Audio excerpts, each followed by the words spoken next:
Has everything we've been told been accurate? Well, some of what we've been told is accurate, right? So I got to go back to one of my sources. There's a chapter on this fellow, Jeff Thine, the guy who worked at the Enhanced Oil Recovery Institute, who lost his job based on his estimates of the amount of water needed for a large fracking operation. And he actually had a job before at the University of Wyoming. He was employed at Colorado School of Mines. And he got in trouble there. And he got in trouble there for this very simple but incisive observation. The oil and gas industry, the people who were engaged in fracking, said, there's never been a documented case of contamination. And Jeff noted that the absence of evidence is not the evidence of absence. He said, the reason why there's no documented cases is because we're not looking, all right? So if you close your eyes, right, you can't claim that nothing happened in the room. That's the approach that's been taken, right? And so to a certain extent, they were right. No documented cases, but that's really not the truth, the whole truth, and nothing but the truth, right? It's that I closed my eyes during the robbery. Right? That's why I didn't see the guy with a gun. It wasn't that there wasn't a guy with a gun, right? So, so he made that point, and that didn't make him many friends. Now, his area of expertise is groundwater contamination, and he said, God, this is crazy.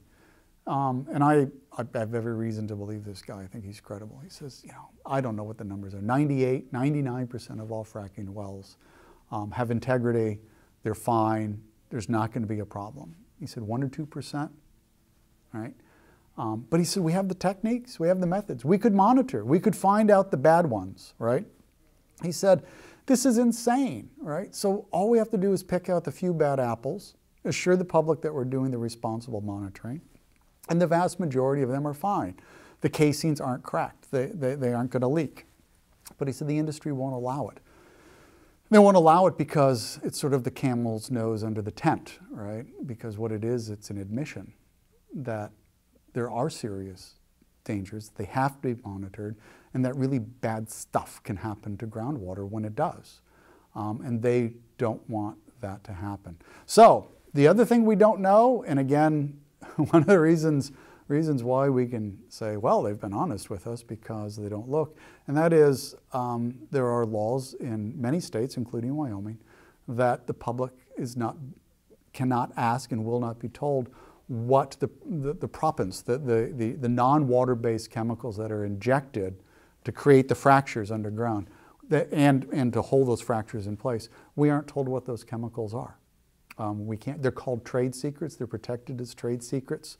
In Pennsylvania, a doctor, as I understand it, can determine whether a patient has been in contact with toxic chemicals, but he can or she cannot then share that information with other physicians in the region. It's a secret, and it has to be kept secret. And so, I tell my students, right, that, there was a time before we had an EPA and before we had what we call the Federal Insecticide, Fungicide, Rodenticide Act, the FIFRA, right? Where basically pesticides were freely used without anyone knowing what they are, where they were being placed, or what was happening, right? And it's like, wow, really? We sprayed crops? And I said, yeah, pretty much. I mean, it was all very, very, very few regulations, environmental regulations, monitoring. It was kind of the wild, wild west of chemistry. And I went, wow, that's remarkable. And I said, yeah, you sort of take for granted that, you can get that information. You can ask what was sprayed, when was it sprayed, what's its toxicological profile. You can get all that, right? You can't get that about what we're pumping under the earth, potentially leaking into groundwater. You can't get that. So I imagine that in 20 or 30 years, there are going to be faculty members standing in front of their students saying, there was a time where we could pump, right, this list of toxins, right, in water, underground, with the potential for groundwater contamination should the system not maintain its integrity. And you know what? There was no law that said that those companies had to reveal the content of their fracking fluid. And the students are going to go, you got to be kidding me. All right.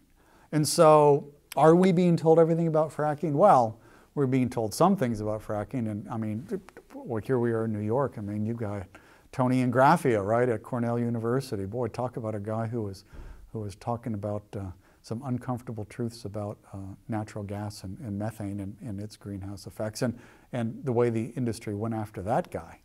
And so the story that we've been fracking for years and it's always been safe, that's an oversimplified, partial truth about limited data, with a very clear effort on the part of industry to not collect data so that they can claim that we don't know what's under there and we don't know what its problems are. So, again, there's a lot of effort being put into the absence of evidence, and we ought not to infer that the absence of evidence is in fact evidence that there's nothing going wrong.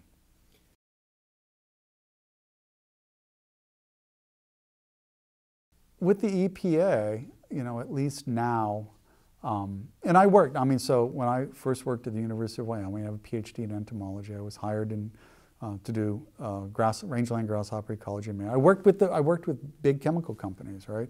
And the amount of testing that's required and the environmental testing is a quantum leap above where we were. And gosh, you talk about fracking, right? So let's not forget the Halliburton loophole. Halliburton loophole said that fracking, right, is not under the purview of the Clean Air Act, the Clean Water Act, or the Drinking Water Act, right? All of those are off the table with fracking and fracking fluids. It doesn't have to meet the standards of clean water, clean air, and drinking water. That's called the Halliburton loophole. Thanks to Wyoming's Dick Cheney, fracking was excluded from that. And so, so I have occasional moments of perverse sense of humor. Coal industry, of course, is in big trouble economically, and they're not in big trouble economically. Nobody who knows anything thinks they're in big trouble because of regulation. It's just nonsense. Their economic troubles are all about natural gas. Right? Natural gas is killing the coal industry because they're producing it in massive amounts cheaply because of fracking. And of course, the irony here is that coal has to meet Clean Air, Clean Water, and Drinking Water Act, right? The Halliburton loophole only was applicable to fracking, and fracking is not relevant with coal. And so the fossil fuel industry, coal should have screamed bloody murder during the early days of fracking, and they might still have a horse in the race, but they didn't. And this goes back to my earlier comment, right? That we are not necessarily anti-regulation. What we're about is regulating our competitor out of existence.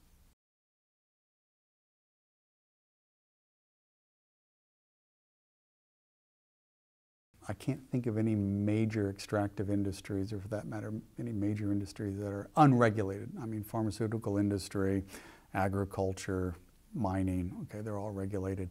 The worry isn't so much that they're unregulated, it's that the regulations are not necessarily in the public interest. They may be in sort of the interest of a non-competitive market. So that's a real concern.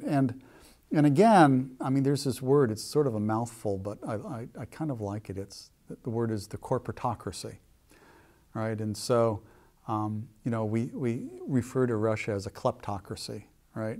Klepto means, as in kleptomaniac, right? It's a theft, right? So it's a government of thieves, which is probably not a bad description of Putin and the boys.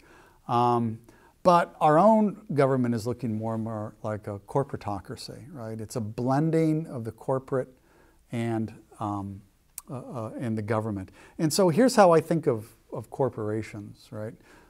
Corporations are complete inventions, right? They're not natural. We created this thing called a corporation. And we created it with one duty, right? And we gave it a fiduciary duty. Its only duty was to return profits to its shareholders, right? So it does one thing, it does it incredibly well, right? As a matter of fact, if a corporation, one could make an argument that if a corporation sacrifices its fiduciary duty for, say, an environmental ethic or racial justice, right? It's violating its duty, right? Those aren't its jobs. That's not what it does. That's not why it was created. It wasn't there to do good, right? It was there to make money, and it's damn good at it. We made it to do it, and it's really good at it, right? And so that's its interest, right? And so I think of corporations as sort of like being 2-year-olds, right? They're amoral, right? I love my children. They're grown up now. But when they were 2, they were just greedy little bastards, right? And that's what it is to be 2. It's all about me, right? And you have to teach them, right? And the job of a parent is to regulate the behavior, right, of this little creature, right, that really doesn't have a moral compass, right? And you begin to build it in with empathy and whatnot, and that's the job of a parent. And so what we have in the country is sort of like these gigantic 2-year-olds, right, that also get to write the family rule book. And then we can't figure out why the household is a freaking disaster. All right? It's because we put the 2-year-old in charge. The role of government is sort of like the role of the parent. It's to regulate for the interests of the public, right, the behavior of something that exists for the interests of its shareholders. Right? Its job is to regulate. And it's kind of a beautiful system. Right? You get a corporation really good at its thing. Government, at least in principle, says, we got to put some brake. I know that, setting the Monongahela River on fire was good for your company, but it's not so good for the people, living along the river, right? So we're going to have, some environmental regulations here. So that system seemed to be kind of functional, but what's happened is, as corporations, again, begin to influence political offices, and political elections, and hence political regulations, right? This separation of kind of moral power and economic power is evaporating, right? And hence we get this corporatocracy. We get banks that are too big to fail. And we get fracking companies that are too big to be regulated.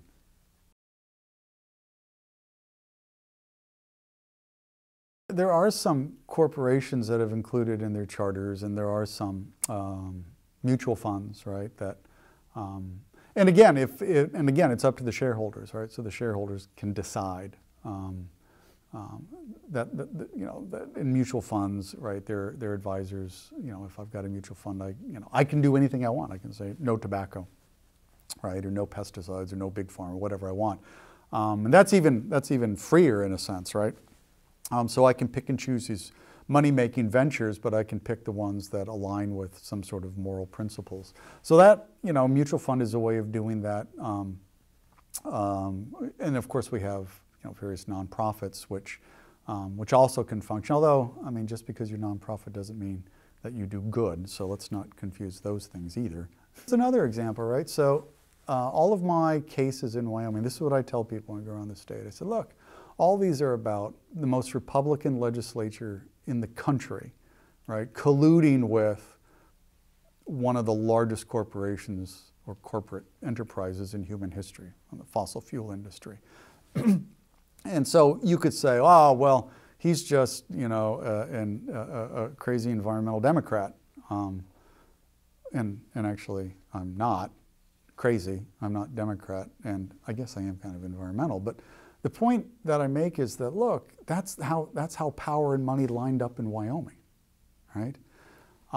Shift that power, right, to the wind energy sector, right, and shift the politics to the Democrats, and I will assure you that they will do everything in their capacity to censor, to shut down public speech, and to quash criticism, right? So censorship is a tool of power, and it doesn't mean that it comes only from the right or the left. It doesn't mean that it only comes from the black companies, of the fossil fuel, or from only the green companies. If you got power and you got money, you have an interest in shutting down public discourse.